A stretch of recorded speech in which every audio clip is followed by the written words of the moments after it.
పాపం నాకు తెలిసి వాళ్ళ ప్రవీణ్ పగడాల బ్రదర్ వాళ్ళ అన్ననో తమ్ముడో ఆయన మాట్లాడిండు, వాళ్ళ వైఫ్ మాట్లాడింది జెసికా పగడాల.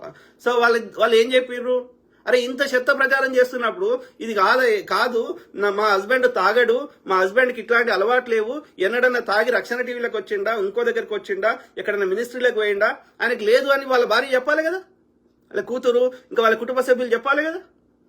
వాళ్ళు ఏం చెప్తున్నారు, స్క్రిప్ట్ రాసిస్తే చదువుతున్నారు ఇంగ్లీష్లో, ఏమని ఈ యొక్క శాంతి భద్రతలు పీస్ ఉండాలి, మాకు ఏది మా ప్రాసెస్ వాళ్ళ ఇన్వెస్టిగేషన్ మీద నమ్మకం ఉంది అని ఎందుకు చెప్తున్నారు అంటే వాళ్ళ మీద ఎంత ప్రెజర్ పెట్టిర్రో ఆలోచించండి, వాళ్ళ మీద ఎంత ప్రెజర్ పెట్టి పోలీసు వాడు చెప్పిస్తుండో ఆలోచించండి కదా. మళ్ళీ మా ప్రాణాలకు ఏదో ముప్పు ఉంటుందో, కనీసం పిల్లలకి తల్లి ఉండాలన్న భయభ్రాంతులకు గురి చేసి వాళ్ళతో చెప్పిస్తున్నారు. వాళ్ళ కుటుంబ సభ్యులు అట్లా చెప్పకూడదు, ఎందుకంటే మీరు కామ్గా ఉంటే రేపు ఇంకోరికి పగడాల బ్రదర్కి అయింది ఇంకెవరికైనా కావచ్చు.